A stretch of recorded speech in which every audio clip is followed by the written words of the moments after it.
to Tamil Gospel Tabernacle channel. கர்த்தருடைய பரிசுத்த நாமத்துக்கு மகிமை உண்டாவதாக. Glory be to the holy name of the Lord. உபாகமம் 32ஆம் அதிகாரம் 9, 10, 11, 12 வசனங்களை வாசிக்க கேட்கலாம். Deuteronomy chapter 32 verses 9, 10, 11 and 12. கர்த்தருடைய ஜனமே அவருடைய பங்கு, யாக்கோபு அவருடைய சுதந்திர வீதம்.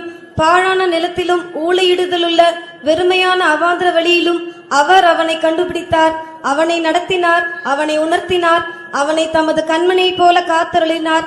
கழுகு தன் கூட்டை கலைத்து தன் குஞ்சுகளின் மேல் அசைவாடி தன் செட்டைகளை விரித்து அவைகளை எடுத்து அவைகளை தன் செட்டைகளின் மேல் சுமந்து கொண்டு போகிறது போல கர்த்தர் ஒருவரை அவனை வழி நடத்தினார், அந்நிய தேவன் அவரோடு இருந்ததில்லை. கர்த்தருடைய பரிசுத்த நாமத்துக்கு மகிமை உண்டாவதாக. Glory be to the holy name of the Lord. யாக்கோபை தேவன் நடத்தின விதத்தை நாம் இப்பொழுது சுருக்கமாக வாசிக்க கேட்டோம். We see here in short about the way the Lord led Jacob. கர்த்தருடைய ஜனம் அவருடைய பங்காக இருக்கிறது. The people of God are his inheritance. யாக்கோபு அவருடைய சுதந்திர வீதமாக காணப்படுகிறான். Jacob is the lot of his inheritance. அவனுடைய வாழ்வை குறித்து நாம் சிந்திக்கும் பொழுது When we consider his life, ஒரு வித்தியாசமான ஒரு வாழ்க்கை. it's a different life. அவனுடைய துவக்கம் ஒரு விதத்திலே காணப்பட்டது. His beginning was in an angle. அவனுடைய வளர்ப்பு ஒரு விதத்திலே காணப்பட்டது. His growth was in a different angle. திடீரென்று அவனுடைய வாழ்க்கையின் போக்கு மாறி போய்விட்டது. And suddenly his lifestyle changed. அது அவன் எதிர்பார்க்காத ஒரு சம்பவம். That is a situation which he did not expect. அது அவனுடைய வாழ்க்கையை திருப்பி விட்டு விட்டது. It changed his whole life. மறுபடி அவன் சரியான ஒரு நிலவரத்துக்கு வருவதற்கு எத்தனையோ வருடங்கள் பிடித்ததாக நாம் பார்க்கலாம். Again to come back to the same state, it took many years, we see. கர்த்தருடைய பரிசுத்த நாமத்துக்கு மகிமை உண்டாவதாக. Glory be to the name of the Lord. ஒரு மனிதனை தேவன் நடத்துகிறார். Man is led by God. இந்த வருஷத்திலே கர்த்தர் உங்களில் எத்தனை பேரை நடத்தி இருக்கிறார்? This year, how many of you did the Lord lead? தேவன் ஒரு மனிதனை நடத்துகிறவர்.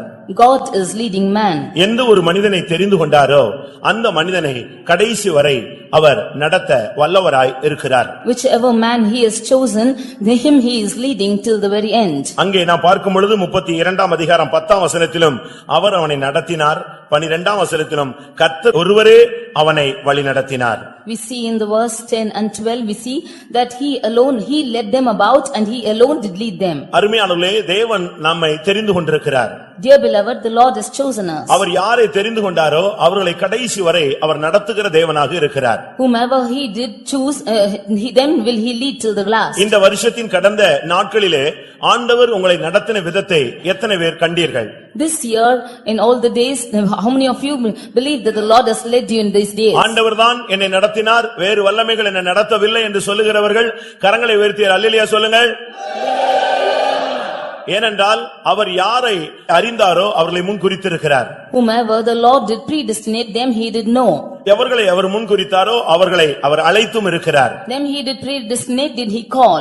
எவர்களை அழைத்தாரோ அவர்களை நீதிமான்களாக ஆக்கி இருக்கிறார். Them whom he has called, he has made them righteous. எவர்களை நீதிமான்களாக்கினாரோ அவர்களை மகிமைப்படுத்தியும் இருக்கிறார். Them whom he has made righteous, he has glorified. ஒரு மனிதனுடைய வாழ்க்கையிலே ஒரு துவக்கத்தை உண்டு பண்ணின தேவன் அவனுடைய விசுவாசத்தை அவர் முடிக்கக்கூடியவருமாக இருக்கிறார். The Lord who has begun in man's life, in them he is able to finish their faith also. இந்த உலகத்திலே நீ பிறந்த பொழுது ஒருவேளை இந்த ரட்சிப்பின் அனுபவம் இல்லாத ஒரு குடும்பத்திலே நீங்கள் பிறந்திருக்கலாம். Maybe you were born in a family wherein you were not saved. ஆனால் அந்த நேரத்திலும் கூட உன்னை கர்த்தர் பாதுகாத்தார். But even at that time the Lord preserved you. இந்த ரட்சிப்புக்கு வருகிறதுக்கு முன்பாக எத்தனையோ விதமான பாதைகளிலே நீங்கள் கொண்டு செல்லப்பட்டிருக்கலாம். Before you could come into the salvation, you would have been led through different அவைகளுக்கு paths. மத்தியிலும் கர்த்தர் உங்களை பாதுகாத்தார். Even in the midst of all those, the Lord preserved you. ஏன் நம்மை பாதுகாத்தார், ஏன் நம்மை தப்புவித்தார், ஏன் நம்மை ஒரு வல்லமை நடத்துகிறது என்பது அன்றைக்கு நமக்கு ஒரு புரியாத புதிராக இருந்தது. We did not know in those days why did the Lord lead us, why the Lord delivered us, and why he has been preserving us. ஆனால் இன்றைக்கு தேவன் நம்மை ரட்சித்து நடத்துகிற விதங்களை பார்க்கும் பொழுது ஒரு பெரிய திட்டத்தோடு தான் கர்த்தர் அந்த சூழ்நிலைகளில் நம்மை நடத்தினார், பாதுகாத்தார். Today when we are saved and when he is leading us, we can find out as to why he has led us in those days. கர்த்தருடைய பரிசுத்த நாமத்துக்கு மகிமை உண்டாவதாக. Glory be to the holy name of the Lord. ஒரு மனிதனை குறித்து தேவனுக்கு ஒரு திட்டம் இருக்கிறது. There is a plan concerning every man. ஒவ்வொரு மனிதனை குறித்தும் அவருக்கு ஒரு திட்டம் இருக்கிறது. Concerning every man he has got a plan. அந்த திட்டத்துக்குள் கொண்டு வரப்பட்ட மனிதனை நிச்சயமாக அவர் கடைசி வரை நடத்துகிற தேவனாக இருக்கிறார். இருக்கிறார். He who has brought them into the plan, them will he lead to the very last. எந்த சூழ்நிலையிலும் அவர் அவனை விடுகிறதே இல்லை. In whatever situation, he will never leave him. அதை நம்முடைய தனிப்பட்ட வாழ்க்கையிலே நாம் உணர்ந்திருக்கிறோம். That we have experienced in our personal lives. அநேக நேரங்களில் நம்முடைய வழிகள் மாறி போனது. Many times our ways have changed. அநேக நேரங்களில் நம்முடைய எண்ணங்கள் மாறி போனது. Many times our thoughts have changed. அநேக நேரங்களிலே நாம் தேவ சித்தத்துக்கு மாறாக செயல்பட்டது நமக்கு தெரியும். Many times we know we have gone astray from doing the will of God. ஆனாலும் தேவன் நம்மை விடவில்லை. But the Lord did not leave us. ஏனென்றால் அவர் நம்மேல் கொண்டிருந்த நோக்கமானது அநாதி நோக்கமாக இருந்தது. Because the purpose concerning us was an eternal plan. ஏனென்றால் நாம் ஒரு காலத்திலே புழுதியிலே கிடந்த ஒரு நபர்கள். Because we were once found in the dust. இல்லாவிட்டால் குப்பையிலே கிடந்த ஒரு கூட்டம். We were found in ashes. ஆனால் தேவன் நம்மை அங்கே இருந்து தூக்கி எடுத்தார். But from there did the Lord lift us up. பரிசுத்தவான்களாகிய பிரபுக்கள் மத்தியிலே இன்றைக்கு நம்மை கொண்டு வந்து உட்கார வைத்திருக்கிறார். The Lord has brought us with the princes who are the saints of God. இனிமேல் நமக்காக ஒரு மகிமையான சிங்காசனத்தை ஆயத்தப்படுத்திக் கொண்டிருக்கிறார். He is also preparing a glorious throne for us. அதுவரை அவர் நடத்த அவர் வல்லவராக இருக்கிறார். Until then he is all able to lead us. யாக்கோபு என்று சொல்லும் பொழுது நமக்கு அவனுடைய குறைவான பகுதிகள் உடனடியாக நம்முடைய கண் முன்னாக வந்து விடுகிறது. When we say Jacob, we see all the shortcomings which is coming before our eyes. ஏனென்றால் யாக்கோபு என்று சொன்னாலே எல்லாருக்கும் அவனுடைய குறைவுகள் உடனே அறிவுக்கு வந்து எட்டி விடுகிறது. When we say Jacob, immediately his faults are coming before us. அவன் ஒரு ஏமாற்றுக்காரன் என்று நமக்கு தெரியும். We know that he is a deceiver. அவன் ஒரு எத்தன் என்று நமக்கு தெரியும். We know that he is deceiving. அவன் ஆசீர்வாதங்களை தட்டி வீழ்த்தி பறிக்கக்கூடியவன் என்று நமக்கு தெரியும். And we know that he is able to get all the blessings. பிரியமானவர்களே, ஒரு மனிதனுக்குள்ளே வெளியரங்கமான குறைகளும் இருக்கிறது, மறைமுகமான குறைவுகளும் இருக்கிறது. For in a man of God there is an external shortcoming and also an internal shortcoming. ஆனால் இந்த யாக்கோபு தொலைந்து போனான்.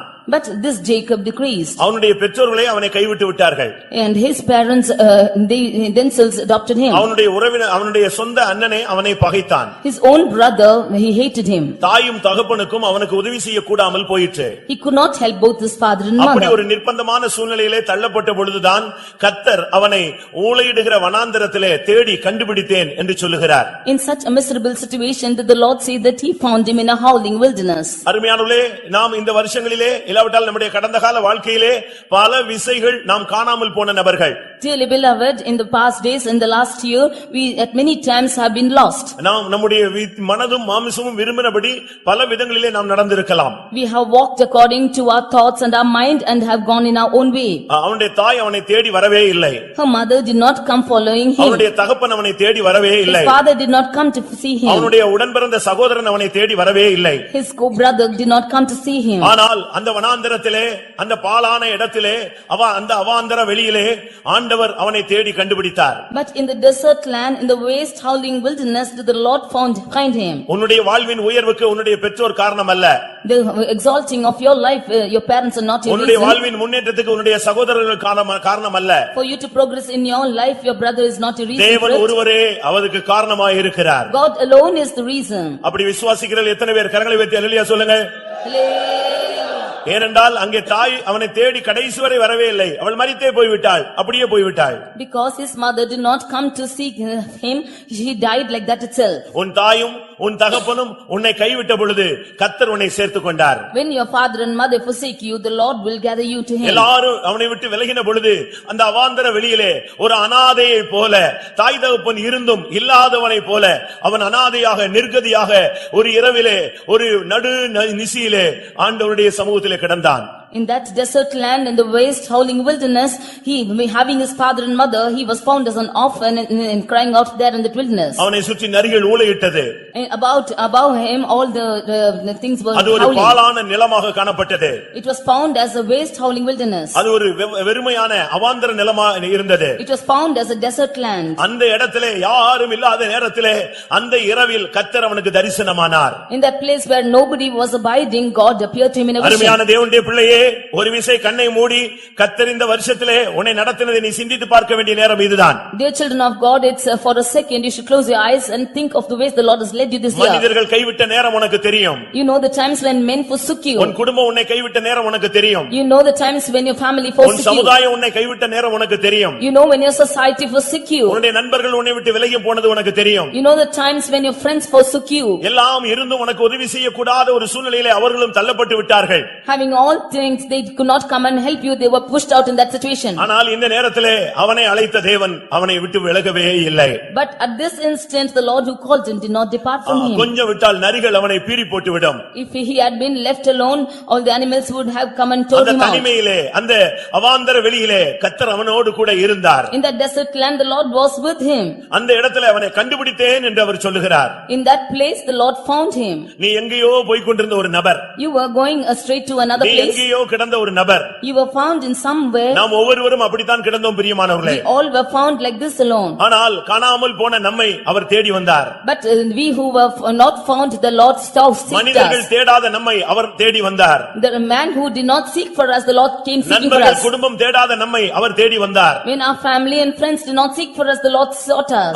தேவன் தம்முடைய கண்களிலே நம்மை கண்டுபிடித்தார். And by his eye, the Lord had found us. உங்களில் எத்தனை பேருக்கு அப்படி சொல்ல முடியும் பிரியமானவர்களே? How many of you, dear beloved, can say நான் this? அவாந்தர வெளியிலே கிடந்த ஒரு மனிதன். I was a man found in the desert land. உங்களுடைய கடந்த கால வாழ்க்கையை நீங்கள் ஒரு விசை திரும்பி பாருங்கள். Just turn back and see your life. பாவத்திலே, In the sun, அக்கிரமத்திலே, and in your wickedness, அநியாயத்திலே, and in all your சாபத்திலே, in the curse, விக்கிரகத்திலே, in idolatry, வறுமையிலும் தரித்திரத்திலும், and in poverty, கடன் பாரங்களிலும், and in length, கைவிடப்பட்ட சூழ்நிலையிலும், and in the times when you were forsaken. அந்த நேரங்களிலே உன்னை தேடி கண்டுபிடித்து உனக்கு ஆறுதல் அளித்தது யார்? At these times when whom did come and seek for you and give you counsel? ஒரு காலத்திலே குணசாலியாக கூடாரவாசியாக இருந்தது உண்மை. At one time you were of good countenance and you were of a humble spirit. ஆனால் இன்றைக்கோ கைவிடப்பட்ட ஒரு சூழ்நிலை. But now you are in a forsaken state. இந்த வருஷத்தின் துவக்கத்திலும் இந்த வருஷத்தின் பல பாகங்களிலும் நாம் அப்படிப்பட்ட சூழ்நிலைகளை சந்தித்தோம். In all the parts in these years we have faced such situations. நம்மை நடத்த ஆள் இல்லை. We did not have any person to lead us. நமக்கு கை கொடுக்க ஆள் இல்லை. There was not a person to lend நமக்கு his hand. தூக்கி விட ஆள் இல்லை. There was no person to lift us up. நமக்காக பரிந்து பேச ஆள் இல்லை. There was no person to intercede for us. நமக்கு ஒத்தாசையாக நிற்க ஆள் இல்லை. There is no person to stand on part of us. ஏசாயா 51 அதிகாரம் 18 வசனத்தை நாம் பார்க்கும் பொழுது, In Isaiah 51:18 when we read, அவளுடைய பிள்ளைகளிலே அவளை நடத்த ஆள் கிடையாது, அவளுக்கு கை கொடுத்து தூக்கி விடுகிறவர்கள் இல்லை என்று சொல்லி இருக்கிறது. we see that there was no children to lead her and there was no one to lift her up. அவளுக்கு பிள்ளைகள் இருந்தது. She had children, ஆனால் யாருமே அவளுக்கு உதவி செய்யவில்லை. but nobody came to help her. அவளை தூக்கிவிட யாரும் இல்லை. And there was nobody to bring her up. எத்தனையோ பிள்ளைகளை வளர்த்தாள், ஆனால் ஒருவரும் அவளுக்கு கை கொடுக்கவில்லை. She grew up many children, but nobody gave hand to her. அதுபோல்தான் இவனுக்கு நடந்தது. அவனுக்கு தாய் உண்டு, தகப்பன் உண்டு, சகோதரன் உண்டு, ஆனால் கை கொடுக்க ஆள் இல்லை. That thing happened to him and he had a mother, father and brother, but nobody gave hands to him. ஆனால் என்ன நடந்தது? But what happened? கர்த்தர் அவனோடு கூட இருந்தார். The Lord was with him. கர்த்தர் அவனோடு கூட வந்து கொண்டே இருந்தார். The Lord was coming with him. அவனை எந்த வல்லமையும் தொட்டுவிடக் கூடாது. No animal should engage in him. அந்த வனாந்தரத்திலே அவன் திகைத்து போய் விடக்கூடாது. In that desert he should not be often. அந்த வனாந்தரத்திலே அவன் அவாந்தர வெளியிலே அவன் தவறான முடிவெடுத்து விடக்கூடாது. In that waste howling wilderness he should not take a wrong decision. அந்த நரிகளின் ஊளையை கேட்டு அவன் பயந்து போய் விடக்கூடாது. Hearing the noise of the fox he should not be frightened. அவன் கண்ணீர் விட்டு விடக்கூடாது. He should not cry. அவன் பின்வாரி விடக்கூடாது. He should not backslide. அவன் தன்னை விட்டு தூரம் போய் விடக்கூடாது. Shedding tears he should not go back. சத்துருவின் கையிலே சிக்கி விடக்கூடாது. He should not be caught in the hands of the enemies. யாக்கோபு அவனுடைய சரித்திரம் முடிந்து விடக்கூடாது.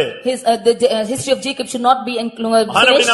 அவனை தேவன் நடத்தும்படியாக அவனோடு கூட வந்து கொண்டே இருந்தார். Therefore to lead him the Lord came with him. அதனால தான் சொல்லி இருக்கிறது, அந்நிய தெய்வங்கள் அவனோடு கூட இருந்ததில்லை, கர்த்தர் ஒருவரே அவனை வழிநடத்தினார். Therefore it is said that alien gods were not leading him, but Lord alone did lead him. வேறு எந்த வல்லமையும் அவனோடு கூட இருந்து அவனை சேதப்படுத்த தேவன் அனுமதிக்கவே இல்லை. No power was him to come and danger him.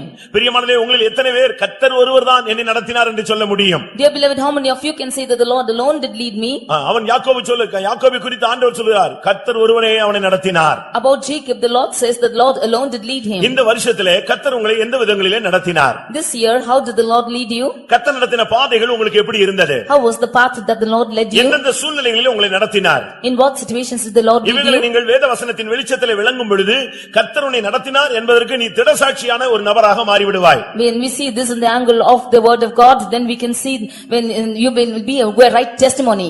Eliezer ஆபிரகாமோடு உடன்படிக்கை பண்ணிக்கொண்டு அவன் புறப்பட்டு வருகிறான். Eliezer made a covenant with Abraham and he started. அவனுக்கு எங்க போக வேண்டும் என்று தெரியாது. He did not know where to go. ஒரு குறிக்கப்பட்ட இடத்தை அவன் அனலைஸ் பண்ணி வந்து நின்று விட்டான். He analyzed the place where he was told to go and he came and stood. என்ன செய்வது? What to do? யாரிடம் பேசுவது? Whom to go and speak? யாரை தெரிந்தெடுப்பது? Whom to choose? தேவன் எதை தெரிந்தெடுக்கிறார்? Whom did the Lord choose? தேவனுடைய திட்டம் என்ன? What is the plan of ஒரு God? திகைப்பான ஒரு சூழ்நிலையிலே அவன் தள்ளப்பட்டு விட்டான். In such a critical situation he was put down. எவ்வளவோ தூரம் பயணமாகி வந்து விட்டது.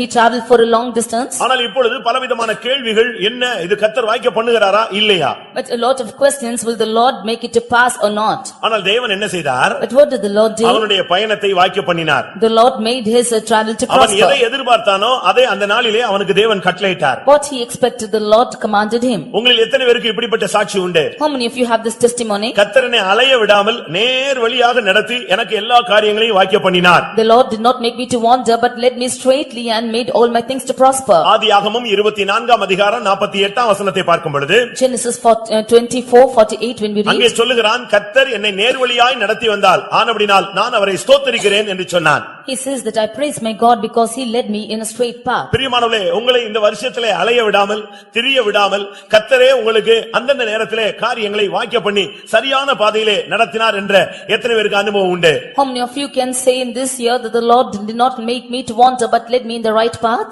நான் அவரை நோக்கி விண்ணப்பம் பண்ணின பொழுது, When I cried to him, நான் அவரை நோக்கி கூப்பிட்ட பொழுது, when I called unto him, அவரை நோக்கி நான் எப்பொழுதெல்லாம் பார்த்தேனோ whenever I looked unto him, அப்பொழுதெல்லாம் தேவன் என்னை அலைய விடாமல் நேர்வழியாக என்னை அழகாக நடத்தினார். all those times he did not lead me to wander but he led me in the right இது path. எலியேசருடைய ஒரு அனுபவம். This is the experience of Eliezer. இந்த இரவு வேளையிலே உங்களில் எத்தனை பேர் என்னை கர்த்தர் சரியான வழியிலே நடத்தி கொண்டே வந்தார்?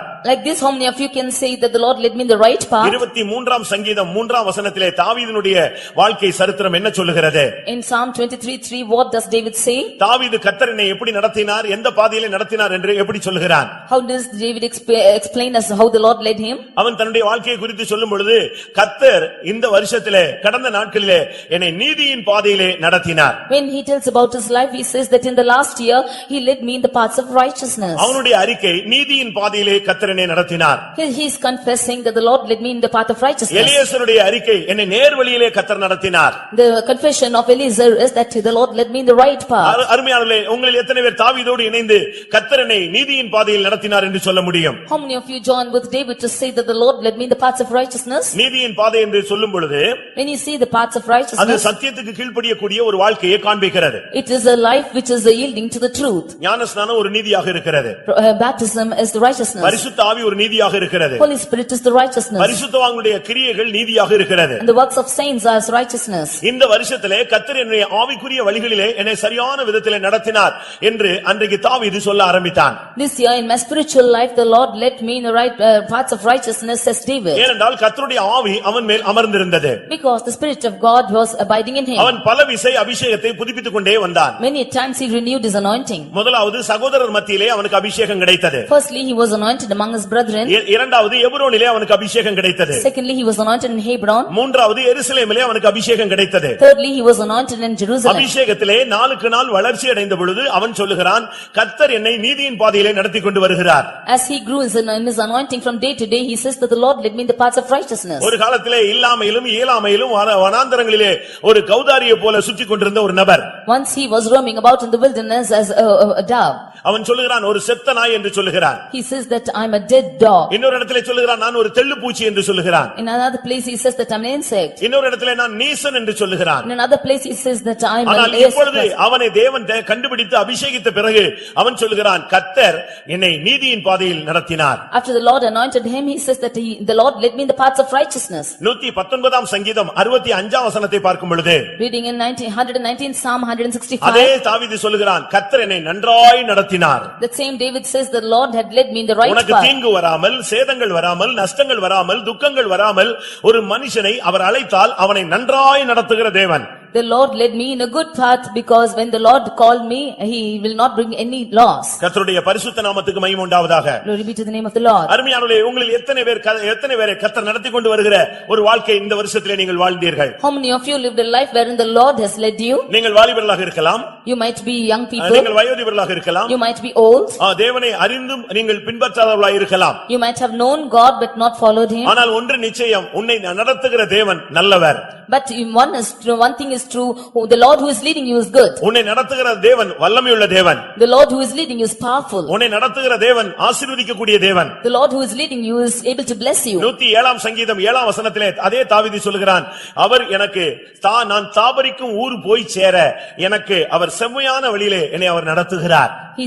The same David says that he is able to lead me in the right path that they might go to the city of habitation. பிரியமானவர்களே, தாபரிக்கும் ஊர் போய் சேரும்படியாக அவனை சரியான வழியிலே செம்மையான வழியிலே அவர் நடத்தினார் என்று சொல்லி இருக்கிறது. He is leading in the right way that he might go to the city of habitation. ஆவிக்குரிய ஜீவியத்திலே நாம் ஒவ்வொரு நாளும் ஒவ்வொரு ஸ்டெப்புக்கு நாம் போய் கொண்டே இருக்க வேண்டும். In our spiritual life we should go every day to a step above. எடுத்துக்கொள்ளப்படக்கூடியவன் போக வேண்டிய 4 இடங்கள் இருக்கிறது. There is for a spiritual man of God he has 4 places to go to. ஆவிக்குரியவன் சில இடங்களுக்கு போக வேண்டும். For a spiritual man he has to go to a certain place. இயேசு கிறிஸ்து இந்த உலகத்திலே 40 இடங்களுக்கு பயணமானார். For Jesus Christ traveled for 40 days in this earth. அதுபோல பிரியமானவர்களே, நாமும் கூட நம்முடைய ஓட்டத்தை ஜெயமாய் முடிக்கும் வரை பல இடங்களிலே ஆவிக்குரிய அனுபவங்களுக்கு நாம் போக வேண்டியிருக்கிறது. Even until we finish our race we should have to go in a spiritual angle to different places. அதனால தான் அவன் சொல்கிறான், தாபரிக்கும் ஊர் போய் சேர என்னை அவர் செம்மையான வழியிலே அவர் நடத்தினார். He therefore says that he led me in the right way that we might go to the city of habitation.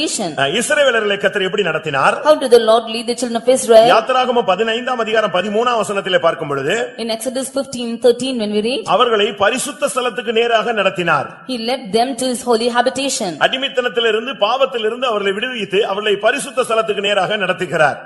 He delivered them from sin and bondage and led them to the holy habitation. இந்த வருஷத்திலே எத்தனை பேர் பாவத்திலிருந்து பரிசுத்தத்தை நோக்கி தேவனால் நடத்தப்பட்டீர்கள்? How many of you have been delivered from sin and have led through the holiness in this year? உம்முடைய கிருபையினால் அவர்களை அழைத்து வந்தீர். By his grace I have called them. உம்முடைய பரிசுத்த வாசஸ்தலத்துக்கு நேராக அவர்களை நீ நடத்தினீர். And you have guided them to the holy habitation. பிரியமானவர்களே, உங்களில் எத்தனை பேர் ஆவிக்குரிய ஜீவியத்திலே ஒரு முன்னேற்றத்தை இந்த வருஷத்திலே தேவனுடைய நடத்துதல் மூலமாக நீங்கள் பெற்றிருக்கிறீர்கள்? Dearly beloved, how many of you have got the leading of the Lord and you have been led this year? அவனை தேவன் நடத்தினார். Him did the Lord lead. வேற வல்லமைகள் அவனை நடத்தவில்லை. No other strange paths led him. பிரியமான தேவனுடைய ஜனமே, கடந்த நாட்களிலே அந்நிய வல்லமை உன்னை நடத்தி இருந்தால் உன்னுடைய முடிவு என்ன ஆயிருக்கும்? Beloved people of God, if strange powers did lead us, what will be our end?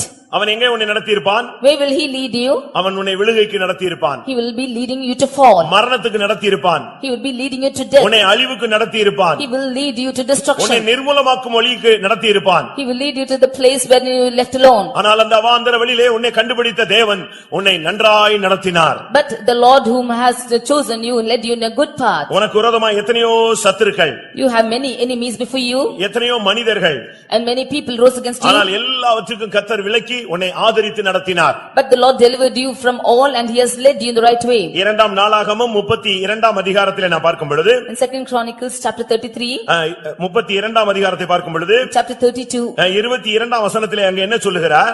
verse 22 what we see? சனகரிப்பின் கைக்கு, அசிரியனுடைய ராஜாவாகிய சனபரின் கைக்கு கர்த்தர் என்னை தப்புவித்தார். The Lord has delivered me from the hand of Sennacherib the king of மற்ற Assyria. எல்லாருடைய கைகளுக்கும் நீங்களாக்கி என்னை ரட்சித்தார். He delivered me from all other hands and he saved me. சுற்றுப்புறத்தாருக்கு விலக்கி ஆதரித்து கர்த்தர் என்னை நடத்தினீர். From all the other people are on other side the Lord delivered me. நீ விழுவாய் என்று சத்துரு எதிர்பார்த்தான். The enemy thought that you will fall. நீங்கள் பின்மாறுவீர்கள் என்று மனிதர்கள் எதிர்பார்த்தார்கள். The people thought that you will backslide. இப்படி பலவிதமான எதிர்பார்ப்புகளுக்கு மத்தியிலே பலருடைய கைகளுக்கு கர்த்தர் உன்னை தப்புவித்து உன்னை ஆதரித்து அவைகளுக்கு விலக்கி உன்னை நடத்தினார். In the midst of such expectations the Lord had led you and he has fed you and he has been preserving you and leading you. பிரியமானவர்களே, நாமெல்லாம் நன்றி செலுத்த ரொம்ப கடமைப்பட்டிருக்கிறோம். Dear beloved, we ought to give thanks to him. இந்த நன்றி, இந்த ஸ்தோத்திரம், இந்த முழங்கால்லாம் போதாது.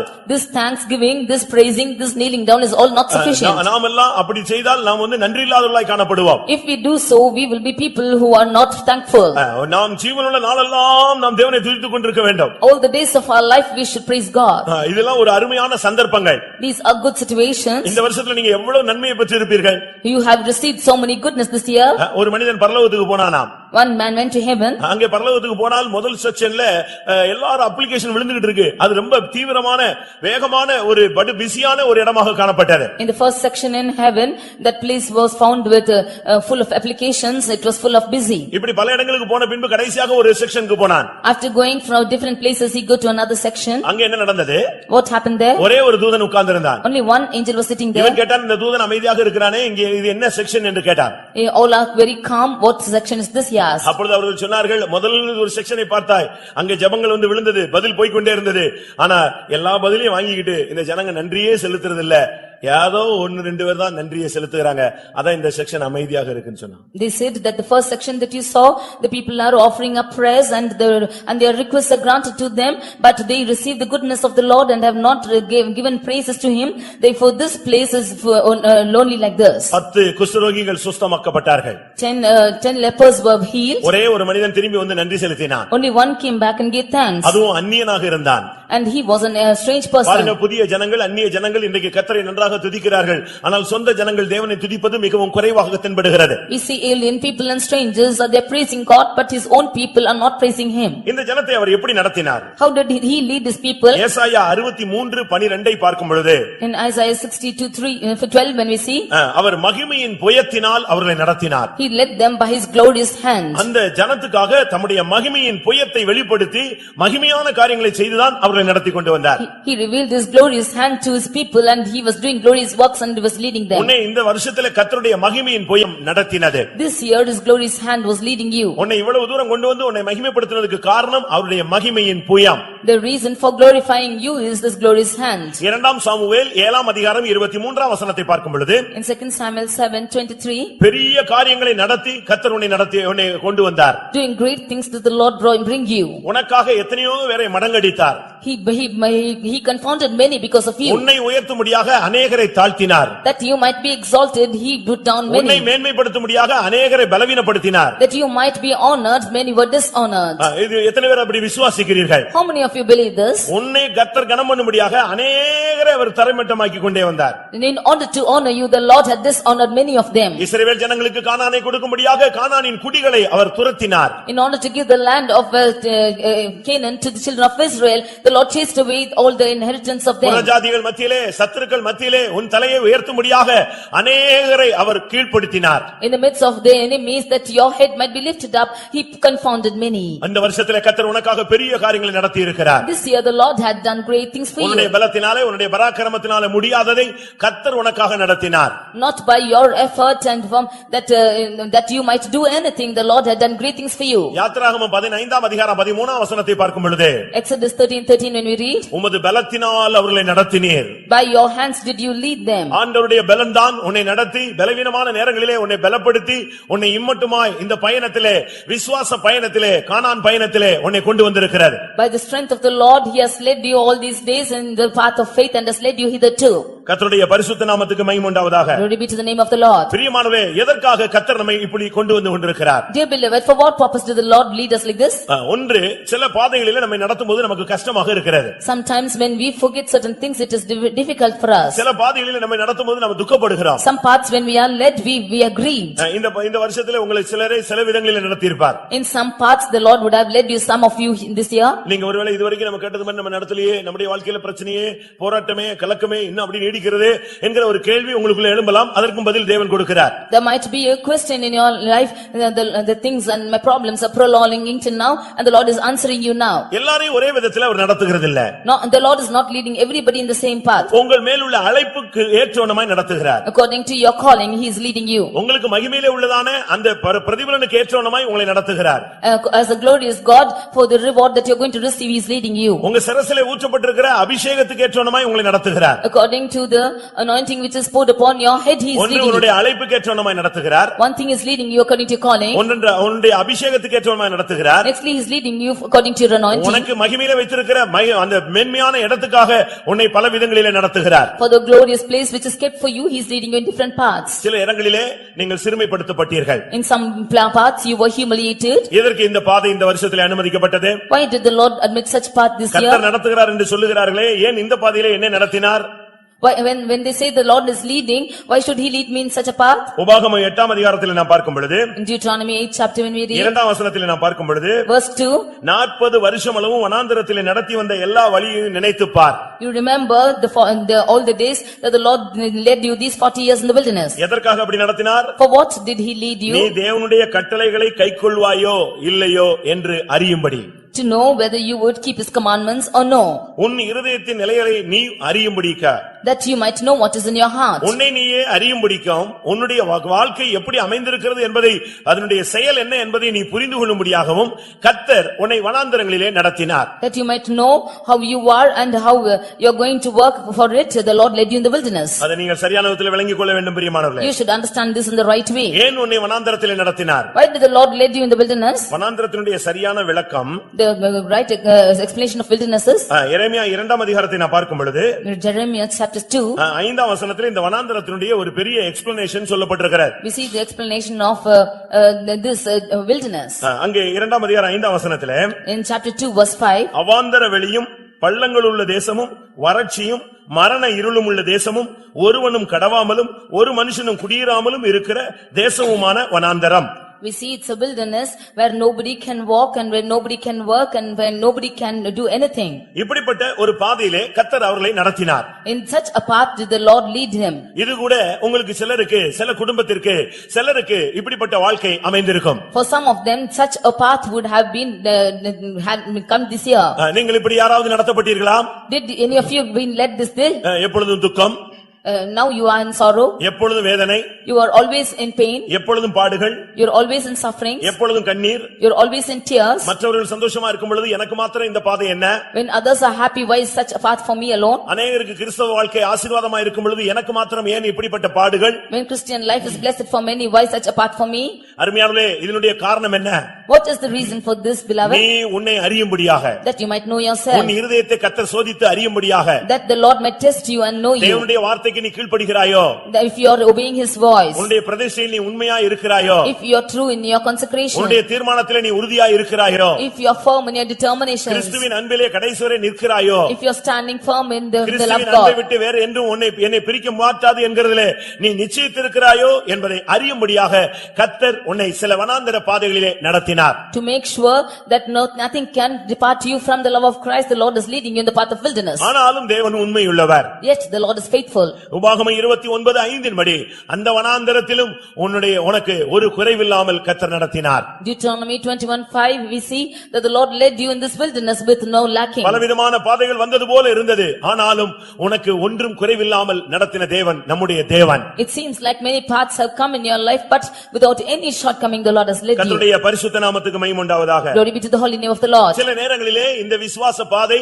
உங்களுக்கு வித்தியாசமாக தென்படுகிறது. Sometimes this life of faith is different for you. ஆண்டவருடைய நடத்துதல் என்பது ஒரு வித்தியாசமான ஒரு பாதை. The leading of God is different path. நம்முடைய மனதின்படி அவர் நடத்துகிறது இல்ல, தன்னுடைய மனதின்படி நம்மை நடத்துகிறார். He is not leading us according to our mind, but he is leading us according to his ஒரு mind. சிலருக்கு கேள்வி, ஏன் வனாந்தரத்துல 40 வருஷம் நடத்த வேண்டும்? Some of them question as to why the Lord led them 40 years in the wilderness. ஏன் இவ்வளவு பாதைகள் அனுமதிக்கப்பட வேண்டும்? Why such paths should be admitted to them? இப்படி எல்லாம் கேள்விகள் உங்களுக்குள்ள ஞானோதயங்கள்லாம் உண்டாகும். Such questions might arise in you. கர்த்தர் இந்த ஜனங்களை சில இடங்களில் சுற்றி போக வைத்தார். Sometimes the Lord made to go round. சில இடங்களிலே அவர்கள் சரியான பாதையிலே கொண்டு போய் கொண்டே இருந்தார். Sometimes he led them in the right path. ஏன் என்று அதற்கு காரணத்தை அவர் விளக்கி சொல்லுகிறார். He is explaining the reason for this. இந்த வருஷத்திலே உன்னை நடத்தினதனுடைய சில காரணங்கள் உனக்கு புரியாமல் இருக்கும். The reason why the Lord led you this year might be unknown to you. சில கேள்விகள் உனக்கு இருக்கும், பதிலே கிடைக்காமல் இந்த 365வது நாளிலே நீ வந்திருப்பாய். You might be having such questions and without answer to it you might have come on the 365th day today. எதற்காக எனக்கு இப்படிப்பட்ட சில பாதைகள்? Why such path is admitted for me? அது ஒருவேளை நீங்க கை வைத்த வேண்டியதில்லை, உங்களுக்குள்ளேயே அப்படிப்பட்ட கேள்விகள் இருந்து கொண்டே இருக்கும். You need not prove it, but you might arise such questions in yourself itself. அதுக்கும் சில காரணங்களை கர்த்தர் சொல்லுகிறார். For that the Lord is saying reasons என்ன for it. சொன்னாலும் இவைகளுக்கு மத்தியிலே உன்னை நடத்தினவர் தேவனே. Whatever might be in the midst of all this, he who has led you is God அதுதான் alone. நம்முடைய தேவனுடைய speciality. That is the speciality of your God. எந்த சூழ்நிலையிலும் அவர் உன்னை விட்டு விலகுறதே இல்லை. In all the situations he did not depart உன்னுடைய from you. உயர்வோ அங்கே அவர் இருப்பார். In wherever, if you are are exalted, he is there நீ with you. தாழ்த்தப்பட்டாயோ அங்கேயும் அவர் உன்னோடு கூட இருப்பார். If you are humiliated, the Lord is there with you. நீ ஒருபடி ஏறினாலும் அவர் அங்கே இருப்பார். If you rise up one step, he is there with you. சறுக்கி விட்டாலும் அங்கே அவருடைய கரம் உன்னை தாங்கிக் கொண்டிருக்கும். Even if you slip down, then his hand is upholding you. யாத்திராகமம் 13ஆம் அதிகாரத்தை பார்க்கும் பொழுது In Exodus chapter 13, 17 18 வசனங்களை பார்க்கும் பொழுது 17 and 18 when we read, சில பாதைகளிலே கர்த்தர் அவர்களை சுற்றி போக வைத்தார். sometimes the Lord made to go round. 18ஆம் வசனத்திலே சிமந்த சமுத்திரத்தின் வனாந்தர வழியாய் ஜனங்களை சுற்றி போக பண்ணினார். The Lord made them to go through the way of wilderness of the Red Sea. எதற்காக? What's the reason? பார்வோன் ஜனங்களை போகவிட்ட பின்பு When Pharaoh led the people to go, ஜனங்கள் யுத்தத்தை கண்டால் மனமடிந்து விடுவார்கள் என்று தேவன் எண்ணினார். the Lord feared that seeing the war, the people will backslide. ஒன்று அவர்கள் யுத்தத்தை கண்டு மனமடிந்து விடுவார்கள். One thing is looking at the war, they will இல்லாவிட்டால் எகிப்துக்கு அவர்கள் திரும்பி போய் விடுவார்கள். or they will return to Egypt. இதை தேவன் விரும்பவில்லை. This he did not like. நீ யுத்தத்தை கண்டு மனமடிந்து ஒரு பின்மாற்றத்துக்குள்ளே போக கூடாது என்று சொல்லித்தான் கர்த்தர் சில விதமான பாதைகளிலே உன்னை சுற்றி கொண்டு வந்தார். That seeing the wars, that you may not be broken down or backslide, the Lord is leading you such paths. பெலிஸ்தரின் தேசம் வழியாக கானான் போவது சமீபம் என்று சொல்லி இருக்கிறது. It is said that it is very nearer to go through the land of Philistines ஆனால் to அந்த Canaan. சமீபமான வழியிலே தேவன் நடத்தவில்லை. But the Lord did not lead them through the nearer path. நல்லா கவனிங்க. Just listen. அந்த இடத்துக்கு அவங்களை கொண்டு போனால் If he should take them to that place, அங்க ஒரு யுத்தம் உண்டாகும். there will be a war. அந்த யுத்தத்துல ரத்தம் சிந்த வேண்டியிருக்கும். In that war they should shed blood. இந்த ஜனங்கள் உடனடியாக மனமடிந்து போய் விடுவார்கள். And these people will be broken in heart. உடனே எகிப்துக்கு போலாம்ங்கற ஒரு பின்மாற்ற ஆவி வந்து விட கூடாது. Immediately the spirit of backsliding will come that they go to Egypt. ஆனபடியால் தேவன் என்ன செய்தார்? சுற்றி வந்தாலும் பரவாயில்லை, யுத்தங்கள் ஜனத்துக்கு வரக்கூடாது என்று பார்த்தார். Therefore the Lord thought even if they should come round, they should not come into war. உன்னுடைய பின்மாற்றத்தை தவிர்க்கவே கர்த்தர் சில விதமான பாதைகளிலே உன்னை கொண்டு வந்தார். The Lord is leading you in certain paths that to avoid your backsliding. வாழ்க்கையிலே ஊழியத்திலே நீ சோர்ந்து போக கூடாது என்று சொல்லியே கர்த்தர் சில வழிகளிலே உன்னை நடத்தினார். In your life and ministry, that you might not become faint and backslide, the Lord led you in certain paths. ஒன்று உங்களுக்கு தெரியுமா? Do you know one thing? உங்களால் ஃபேஸ் பண்ணக்கூடிய பிரச்சனைகளை மாத்திரம் தான் உங்களுக்கு முன்னால கொண்டு வருகிறார். The problems which you can face alone, did the Lord place before you. உங்களால சந்திக்க முடியாத எந்த பிரச்சனையும் உங்கள் முன்னாக என்ன செய்யறது இல்ல, தேவன் கொண்டு வருகிறதே இல்லை. The Lord never brings any problem which you cannot face. ஒரு பிரச்சனையை, ஒரு யுத்தத்தை உங்களுக்கு முன்பாக கொண்டு வருகிறார் என்று சொன்னால், உங்களுக்கு ஒரு வியாதியோ பலவீனம் தேவன் அனுமதிக்கிறார் என்று சொன்னால், அதை நீ மேற்கொள்ள முடியும் என்கிற நிச்சயத்தோடு தான் கர்த்தர் உனக்கு முன்பாக கொண்டு வருகிறார். If the Lord admits any problem or any sickness or weakness in your life, then he knows that you are able to bear it. Only then he admits such things in your life. இந்த பெரிய பூனை சின்ன பூனைக்கு என்ன செய்யும் தெரியுமா? You know what these bigger cats are doing for the smaller ones? எலியை பிடிச்சு கடிச்சு கொதறி பாதி உயிர்ல கொண்டு வந்து எங்க விடும்? இந்த குட்டி பூனை கிட்ட கொண்டு போய் விடும். It's catching the rats and it is squeezing it, and half did it's placing before the smaller ones. அது அதனுடைய பலன் எல்லாம் எடுத்துட்டு இங்க கொண்டு வந்து விட்டு இதை வேட்டையாட அனுமதிக்கும். It will take it carefully, come and bring and place before this kids. அதுபோல தான் உனக்கு விரோதமான வியாதி, பலவீனம், பிசாசு, செய்வினை இவைகளை எல்லாம் தலையை நசுக்கி தான் உனக்கு முன்னால கர்த்தர் கொண்டு வந்து போடுகிறார். That is what the weakness and sickness and all the afflictions of Satan, the Lord is crushing it and bringing it before you and placing it. சிலருக்கு இந்த பாதை வித்தியாசமாக காணப்படுகிறது. Some of them this path is different. புலம்பல் 3ஆம் அதிகாரம் 2ஆம் வசனத்தை பார்க்கும் பொழுது, In Lamentations 3 verse 5, verse 2, verse 2. புலம்பல் 3:2 சொல்கிறார், அவர் என்னை இருளில் நடத்தி கொண்டு வந்தார். In Lamentations 3:2 we see that the Lord led me in the darkness. சில நேரங்களில் இந்த வருஷத்துல உன்னை இருளிலே கர்த்தர் கொண்டு போயிருப்பார். Sometimes the Lord would have led you in the paths of darkness. ஆனால் நீ என்ன சொல்ல வேண்டும்? But what you should say, நான் இருளிலே உட்கார்ந்திருந்தாலும் கர்த்தர் எனக்கு வெளிச்சமாய் இருப்பார். though I walk through the darkness, the Lord will be my light. நான் விழுந்தாலும் எழுந்திருப்பேன், என் சத்துருவே எனக்கு விரோதமாய் சந்தோஷப்படாதே என்று நீ சொல்லி இருக்க வேண்டும். Even if I should fall, then I will be lifting up, and my enemy don't rejoice over me, you should say. உங்களுக்கு இருளின் பாதையிலே நடந்த பொழுது நீங்கள் அப்படிப்பட்ட வார்த்தைகளை சொன்னீர்களா? When you walk through the path of darkness, did you utter such words? யோபு சொல்கிறான், எனக்கும் இருள் வந்தது. Job says, even for me darkness came.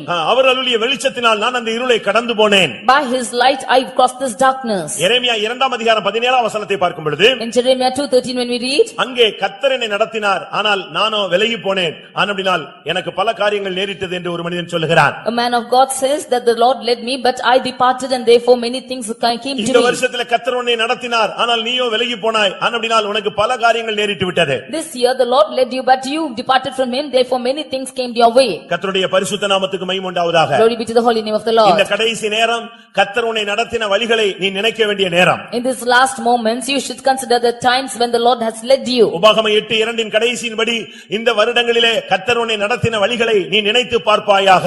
In Deuteronomy 22 last verse we see உபாகமம் 8:2 8:8 you should consider the ways that the Lord has led you. உபாகமம் 8:2 பார்க்கும் பொழுது In 8:2 when we see அங்க என்ன சொல்லப்பட்டிருக்கிறது? what is told here, கர்த்தர் உன்னை கடந்த வருடங்களில் நடத்தின வழியை நீ நினைத்து பார்ப்பாயாக. thou shalt remember all the way that the Lord has led you in the last year. நினைத்து பார்த்தால் உன்னால் அழாமல் இருக்க முடியாது. You cannot be without crying if you think and see. நினைத்து பார்த்தால் கண்ணீர் விடாமல் இருக்க முடியாது. If you should consider, you cannot be without shedding நினைத்து tears. பார்த்தால் முழங்கால் போடாமல் இருக்க முடியாது. If you should think and see, you cannot be without நினைத்து kneeling down. பார்த்தால் வாழ்க்கையை சரண்டர் பண்ணாமல் இருக்க முடியாது. If you think and see, you cannot be without surrendering your life. அருமையான தேவன் உன்னை நடத்தினார். Dear Lord, the good Lord had led you. ஆனபடியால் கொஞ்ச நேரம் கழித்து நாம் நேரம் கொடுக்கும் பொழுது அதிசயமாய் நடத்தின தேவனை நாம் துதிக்க வேண்டும். Therefore, when the time is given to you, the Lord who has led you in a different path, you should praise Him. வனாந்தரத்திலே நம்மை நடத்தினவரை துதியுங்கள். You praise God who led you in the path of wilderness. அதிசயமாய் நடத்தி வந்த தேவனை துதியுங்கள். The Lord who led you in the path of His இந்த தேவன் மரண பரியந்தம் நம்மை நடத்துவார். This Lord will lead us till the end. ஆனபடியால் நீங்கள் உங்களுக்கு நேரம் கொடுக்கும் பொழுது நன்றாக தேவனை துதித்து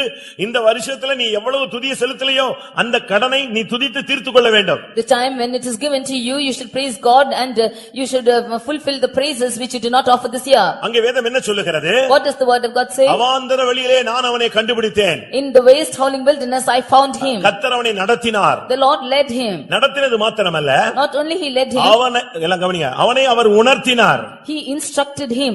கர்த்தருடைய பரிசுத்த நாமத்துக்கு மகிமை உண்டாவதாக.